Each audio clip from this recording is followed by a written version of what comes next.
Napatayo na lang si Darius at balak siyang magpahinga sa kanyang kwarto. Wala na sa second floor ang kanyang kwarto at ito'y nasa third floor na. Pinasara ni Darius ang dating kwarto dahil pangit na itong tulugan dahil doon kinitil ni Leia ang buhay nito. Gusto niya sanang kakausapin muli si Sarah tungkol sa pag-aaral nito, ngunit pinigilan lang ni Darius ang kanyang sarili at gusto niyang didistansya lang muna rito at sa kanya ito muling kakausapin kung makita niyang okay na ito. Kung siyang tatanungin, ay gustong gusto niyang makapagtapos ito sa pag-aaral nito sa kolehiyo. Kahit wala na si Leia, ay buong puso pa rin niyang susuportahan si Sarah sa pag-aaral nito. Napasarap ang kain ni Sarah, lalo na't may adobong baboy na nakahain at may inihaw na bangus at may maanghang pa na sausawan. Magtitiis na lang siya rito sa mansyon para sa kanyang mga pamangkin. Ang hirap lang, dahil wala siyang mapagpipilian kundi patuloy na magpapasailalim sa presensya at kapangyarihan ni Kuya Darius. Ito pa rin ang magpapaaral sa kanya kung patuloy siya sa kanyang pag-aaral ng nursing. Marami na siyang nalibanan na lesson, kaya alam niyang mahihirapan siya at may exam pa. Pwede naman siyang kumuha ng special exam dahil naiintindihan naman siya ng school kung bakit naka-absent siya ng ilang days. Kinabukasan, tahimik na naghahanda si Sarah upang pumasok sa paaralan.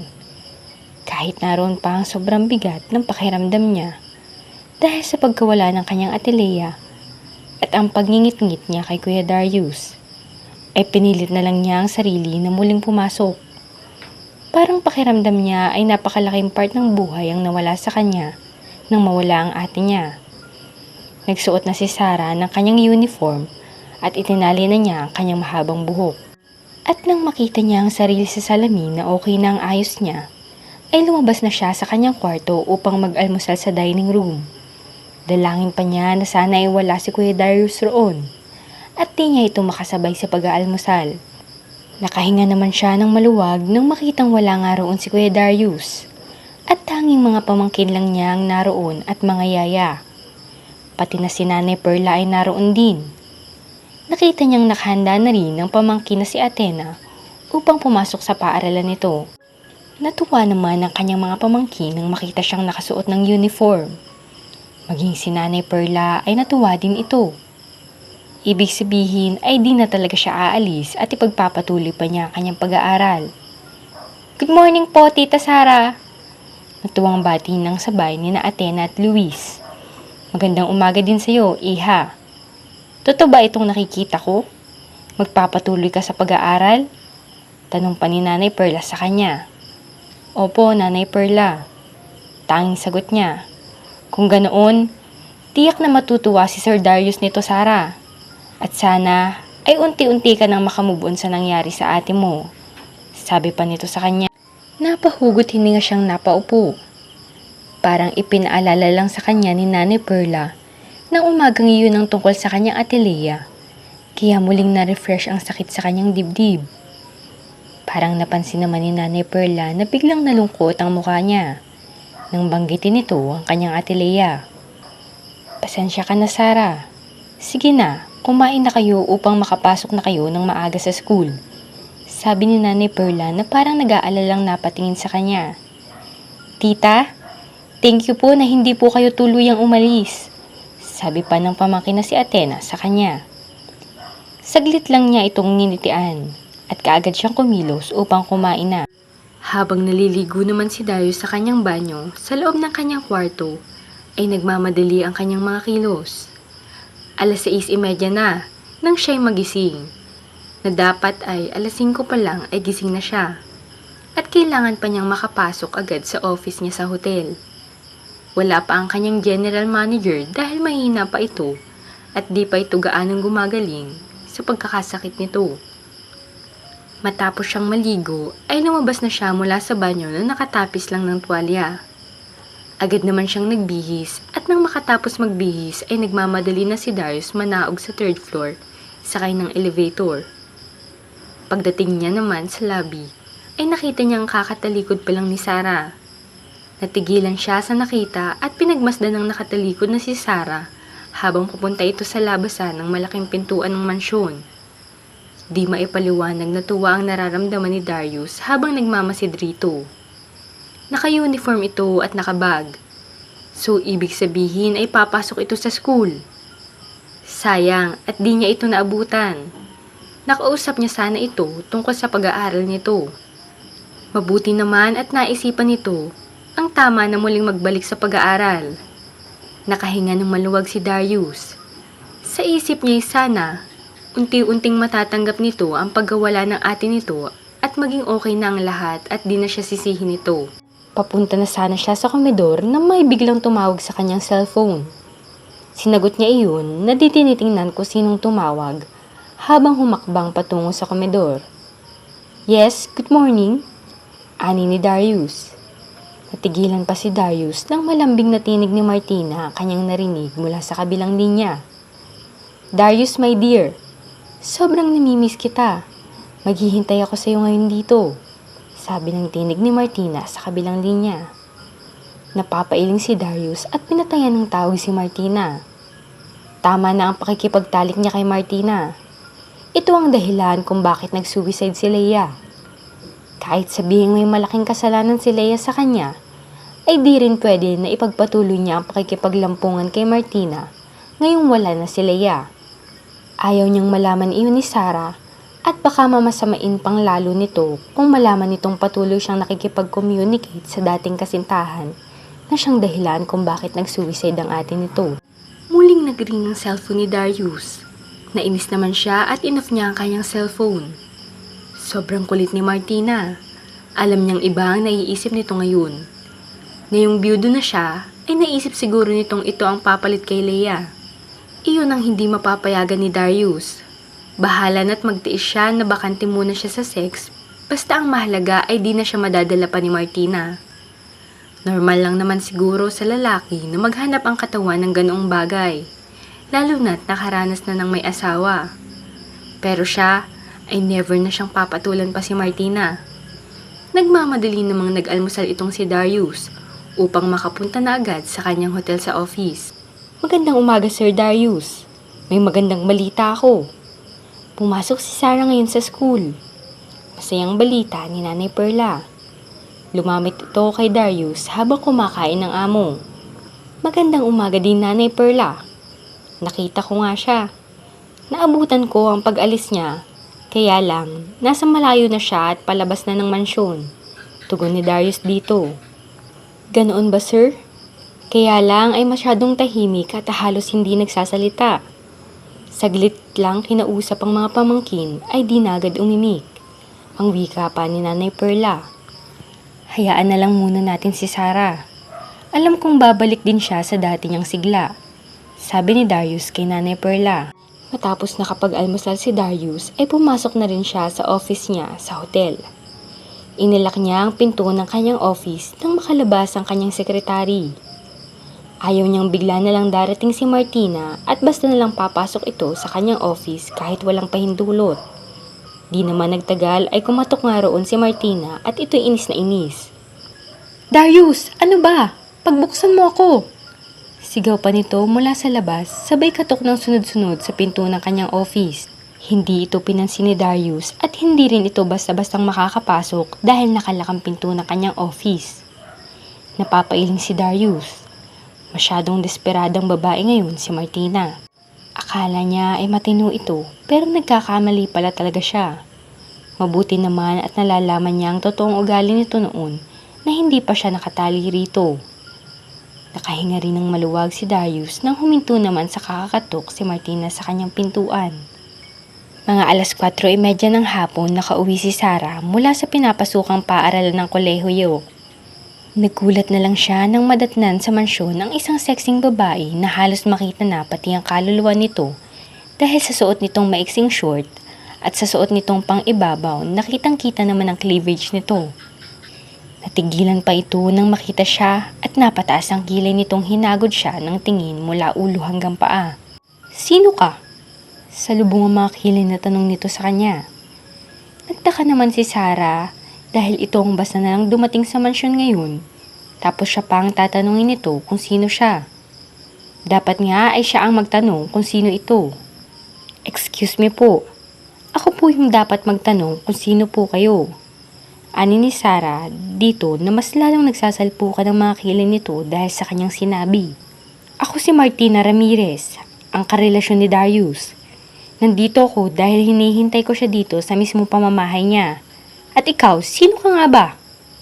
Muling tanong nito sa kanya na halatang nagalit pa.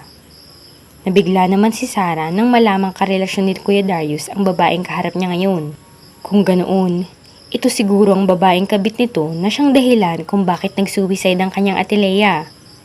Sa isiping iyon, ay biglang tumigas ang anyo ni Sarah habang nakatitig sa babaeng kabit ni Kuya Darius. Kung ganoon, kayo po ang kabit ni Kuya Darius? Na siyang dahilan ng pag-suicide ng ate ko? Parang biglang nanginig na wikang tanong ni Sarah sa babaeng kaharap. Saglit pang nabigla ito nang marinig mula sa kanya na siya'y kapatid ng asawa ni Darius. Really? Kapatid ka ng nag-suicide na asawa ni Darius? Oh, I'm sorry. Di ko alam na may kapatid pa pala ang asawa ni Darius at ikaw yun. So ngayong wala na ang ate mo, bakit nananatili ka pa dito? Taas kilay pang tanong nito sa kanya. Bigla namang nagalit si Sarah sa mga sinasabi ng babae, lalo na't nalaman niyang ito ang kabit ni Kuya Darius. Bakit? Ano po bang pakialam niyo kung mananatili ako dito? Kabit lang po kayo ni Kuya Darius at hindi niya pa kayo asawa. Ni hindi po kayo nahihiya na kalilibing lang ng ate ko, pero nagpunta na kayo rito. Sa bagay, wala din akong magagawa kung papuntahin ka ni Kuya Darius rito dahil pamamahay niya ito. Kaya magsama-sama na lang kayong mga maiitim ang budhi. Di mapigil ang wika ni Sarah dahil sa kanyang galit sa babae at kay Kuya Darius. Bigla namang dumating si Nanay Perla at nakita ang ginawa ni Martina kay Sarah. Naku ma'am, huwag niyo pong sasaktan si Sarah. Malakas ng wika ni Nanay Perla habang paika-ika itong lumalapit sa kanila. Nagulat naman si Darius sa nakitang eksena. Hindi alam ng lahat na dumating na rin si Darius at pagpasok nito sa loob ay iyon agad ang nabungaran nitong eksena. Nagulat ito nang makitang naroon si Martina. Hindi inaasahan ni Darius na pupunta ito sa mansyon at may ginawa pa ito ngayon kay Sarah. Gusto mo bang ilang paso ko ang pagmumukha mo? Mariing wika pa ni Martina kay Sarah. Anong ginagawa mo Martina? Bitawan mo si Sarah. Biglang dumating at galit na sigaw ni Darius. Nabigla naman si Martina at Sarah sa biglang pagdating ni Darius. At ikinatuwa naman ni Nanay Perla na dumating na si Sir Darius. Kaagad na binitiwan ni Martina ang braso ni Sarah. Nandito ka na pala Darius. Kanina pa kitang hinihintay. Agad na salubong ni Martina kay Darius at hahalik agad sana ito kay Darius. Ngunit maagap na pinigilan ito ni Darius at itinulak. Ano ba? Ano bang ginagawa mo dito? Galit na tanong ni Darius rito. Pagkatapos mo akong pagsawaan ay ayaw mo na akong harapin doon sa hotel mo? Hindi ako ganoon kadaling iitsipwera. Galit ding tugon ni Martina. Nagpalipat-lipat ang matalim na mga tingin ni Sarah kina Darius at Martina at walang salitang tumalikod na siya at nagmamadaling humakbang palayo sa mga ito. Sinundan ng tingin ni Darius si Sarah. At pagkatapos ay muling binalingan si Martina. Umalis ka na dito Martina. Hindi ko sinasabing may maaasahan ka sa akin. Wala tayong relasyon. Nanggigigil ng wika ni Darius rito. Hindi ako aalis. Hanggat di mo aayusin ang tungkol sa atin. Alam kong matututunan mo rin akong mahalin. Dahil dati mo na akong minahal. Matapang na wika ni Martina rito. Napahawak sa noo si Darius dahil sa labis na pagkainis kay Martina. Kumalma siya at muling nagsalita rito. Umalis ka na, habang nakakapagpigil pa ako. Dahil kung hindi ka aalis, ipapadampot kita sa guard. Inis na wika ni Darius rito. Ano? Laki ang mangsa Martina. Samantalang si Sarah ay nasa loob na ng kanyang kwarto ng mga sandaling iyon. At tiningnan ng kanyang isang braso na namumula dahil sa mariing paghawak sa kanya ng babaeng nagngangalang Martina, ang kabit ni Kuya Darius. Muling nagngit-ngit ang kalooban ni Sarah at mas lalo lamang siyang nakaramdam ng puot sa dibdib ng mga sandaling iyon. Hindi muna siya lumalabas ng kanyang kwarto dahil sa galit na nararamdaman niya. Ang sarap talagang umalis sa mansyon na ito, ngunit di naman niya kayang gawin. Kailangan talaga niyang magtiis roon dahil naiisip niya kasing kapwa maliliit pa ang kanyang mga pamangkin. At kung sakaling mag-asawang muli si Kuya Darius, ay magiging kawawa ang mga anak ng kanyang ate Leia. Lalo na kung ang tulad ng babaeng iyon ang pangalawang asawa ni Kuya Darius. Ano kaya ang magiging kapalaran ng kanyang mga pamangkin kasama ang masamang madrasta ng mga ito? Di napigilan ni Sarah na muling umiyak ng lihim. Hindi niya akalaing mapupunta sa ganito ang lahat. Akala niya ay maswerte na sila ng ate niya, pero sa huli pala ay hindi. Matapos siyang umiyak ay medyo gumaan din ang pakiramdam niya. Kahit anong gawin niyang galit ay wala naman siyang magagawa dahil nasa ilalim pa rin siya ng kapangyarihan ni Kuya Darius. Kaya ang gagawin niya, habang nasa poder pa siya nito ay tatahimik na lang. Pero hindi habang buhay na mananatili siya sa mansyon dahil darating din ang oras at panahon na siya'y aalis, lalo na kung siya'y makakagraduate na.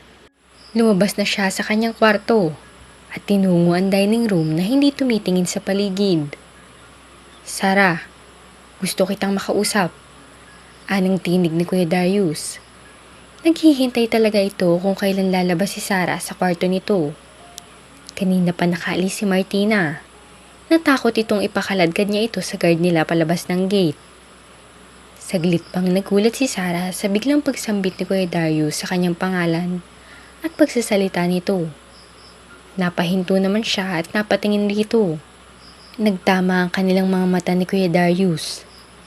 "Bakit po?" Malamig niyang tanong rito. "Pagpasensyahan mo na si Martina. Aaminin kong nagkamali rin ako sa ate mo. Dahil din sa ginawa niya sa akin. At ang babaeng iyon ang dahilan kung bakit nag-suicide si Leia.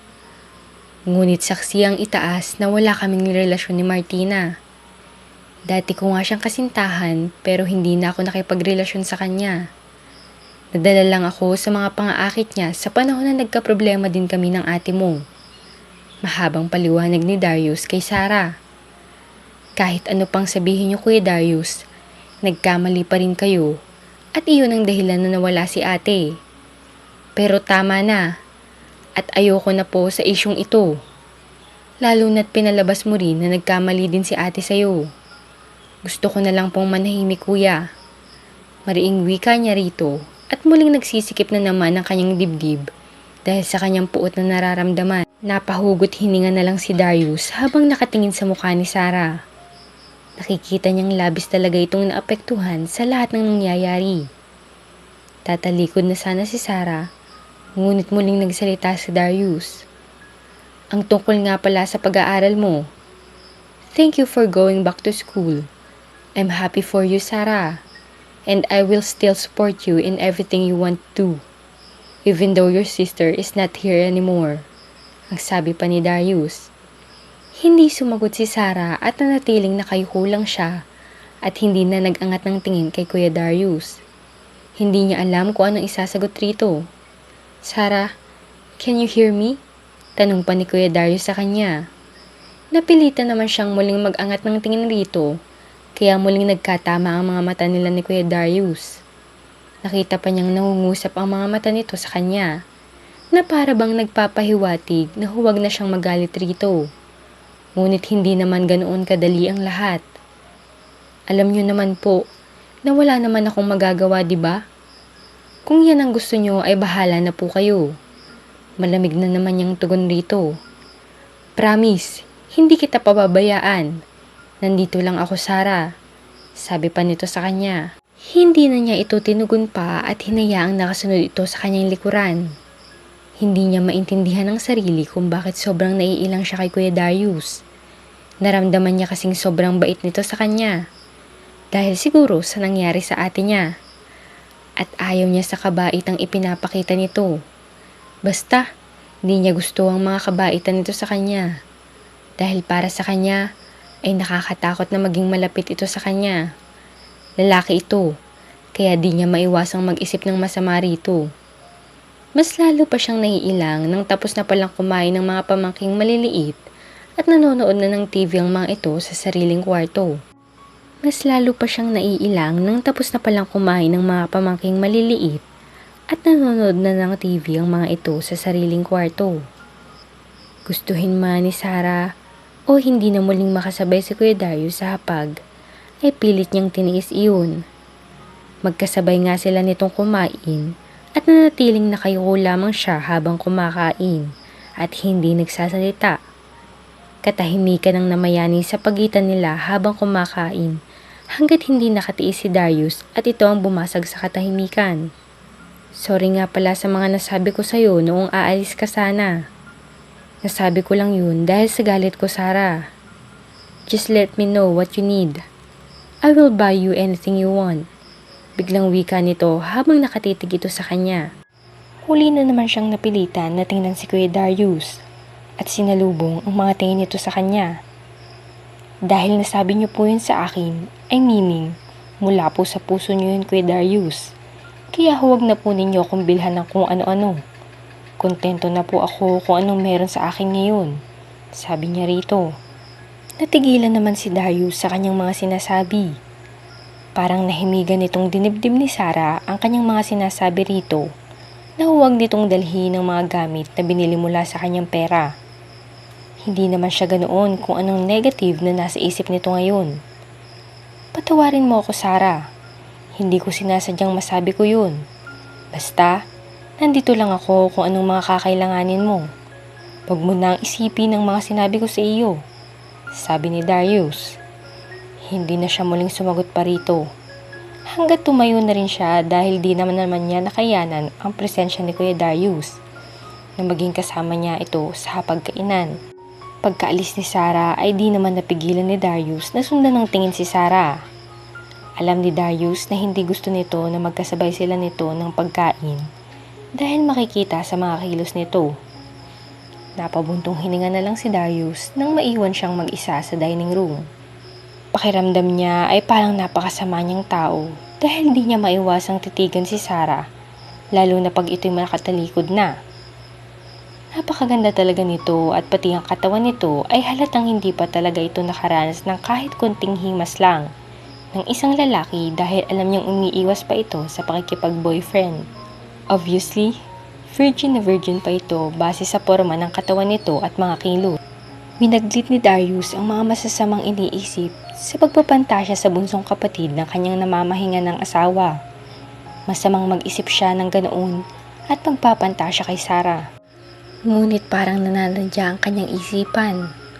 Mas lalo patuloy na sumiksik sa kanyang isipan ang maamong mukha ni Sarah at ang magandang hubog ng katawan nito. Kailangang pigilan niya iyon dahil hindi iyon tama. Lumipas ang mga buwan, medyo nakamove on na si Sarah na wala na ang Ate Lea niya. Subalit, patuloy pa rin ang lihim niyang galit kay Kuya Darius. Isang umaga at araw iyon ng Sabado at wala silang pasok, kaya tumulong na lang si Sarah sa paghahalaman ni Belen at Nanay Perla sa hardin. Nagdagdag sila ng mga bagong mga mamahaling tanim doon. Habang ang kanyang mga pamangkin naman ay masayang nagtatakbuhan sa malinis na damuhang green at malinis na hardin. Naroon din ang dalawang yaya ng mga ito na sina Alona at Tessa. Pawis na si Sarah sa pagtatanim nila ng halaman. Ayaw sana siyang patutulungin ni Nanay Perla, ngunit nagpupumili talaga siyang tumulong sa mga ito. Buhat naman sa second floor ng mansyon sa may balkonahe ay naroon si Darius habang nagkakape ito. Nakabasid ito sa kanila sa ibaba habang sila'y nagtatanim ng mga bagong imported na mga halaman.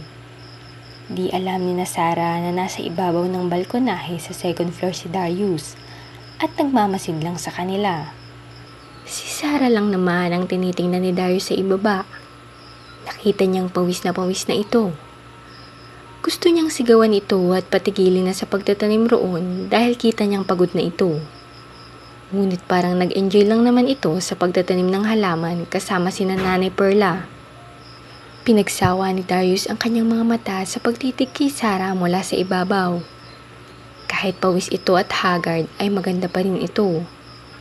Matagal na siyang nakakaramdam ng ganito kay Sarah, ngunit pilit niyang winaglit iyon Pero di talaga ito makuha sa kanyang isipan. Alam niyang mali dahil kapatid ito ni Leia. Pero ewan ba at di niya maiiwasan na lagi itong bumabagabag sa kanyang isipan. Ang maamong mukha nito at ang magandang mga mata. Ang katamtamang shape ng mga labi na kahit hindi nagli-lipstick ay mapupula pa rin iyon. Ang makinis na kutis nito at higit sa lahat na kanyang nagustuhan rito ay ang mahinhin na mga kilos nito na halatang virgin na virgin pa ang dating. At nakita din niyang inosente pa talaga ito tungkol sa pakikipagrelasyon. Ang sarap sigurong damhin ang malambot na katawan nito at ang sarap sigurong tikman ng mga labi nito. Ipiniling na naman ni Darius ang ulo at nainis na naman siya sa kanyang sarili dahil sa patuloy na pagpapantasya niya kay Sarah.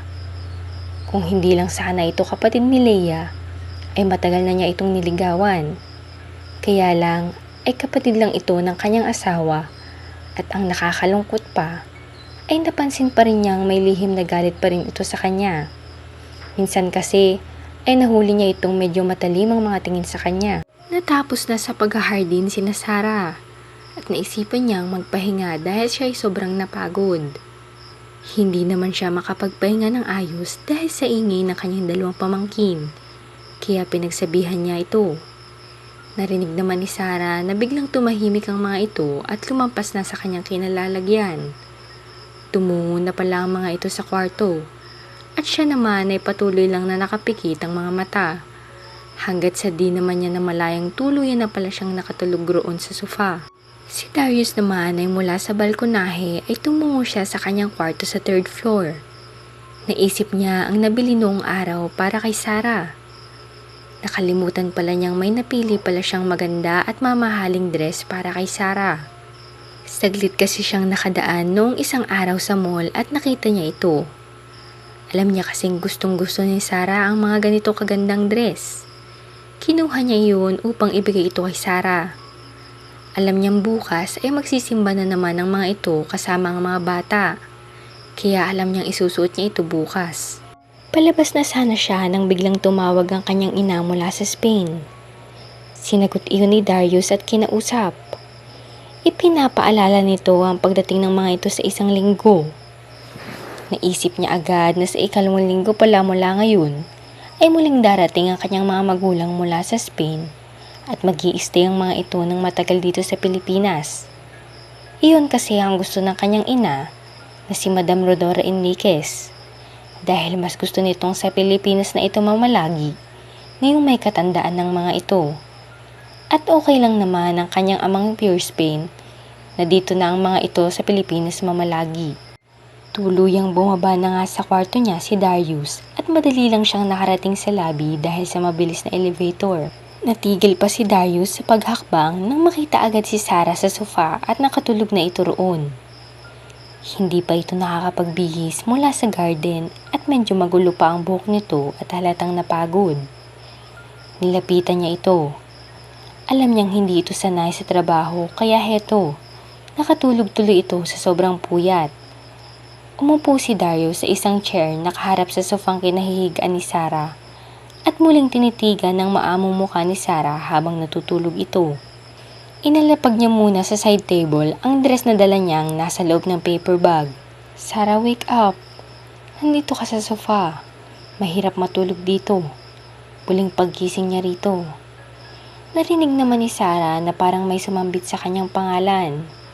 At sunod-sunod ang pagkakasambit nito. Parang kilala pa niya kung sino ang nagmamay-ari ng boses na iyon. Kaya napakilo siya sabay napaungol at pilit na iminulat ang kanyang mga mata. Narinig naman ni Sarah na parang may sumambit sa kanyang pangalan. At sunod-sunod ang pagkakasambit nito. Parang kilala pa niya kung sino ang nagmamay-ari ng boses na iyon. Kaya napakilo siya sabay napaungol at pilit na iminulat ang kanyang mga mata. Nagulat pa si Sarah nang mukha ni Kuya Darius ang nakasalubong ng kanyang mga mata.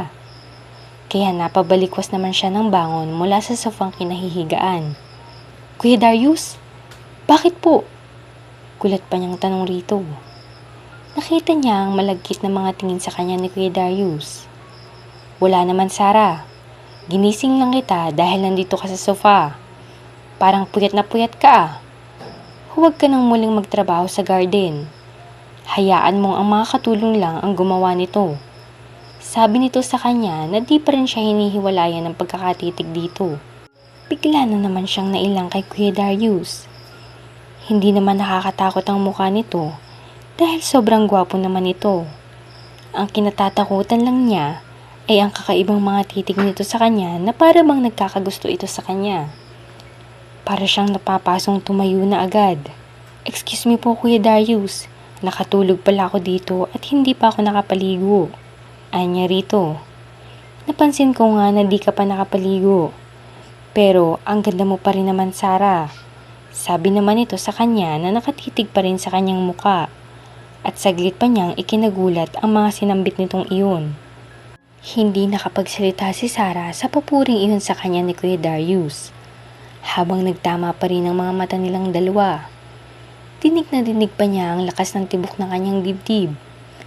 Nasanay naman siyang kadalasang pinupuri siya sa pisikal na anyo niya na siya'y maganda.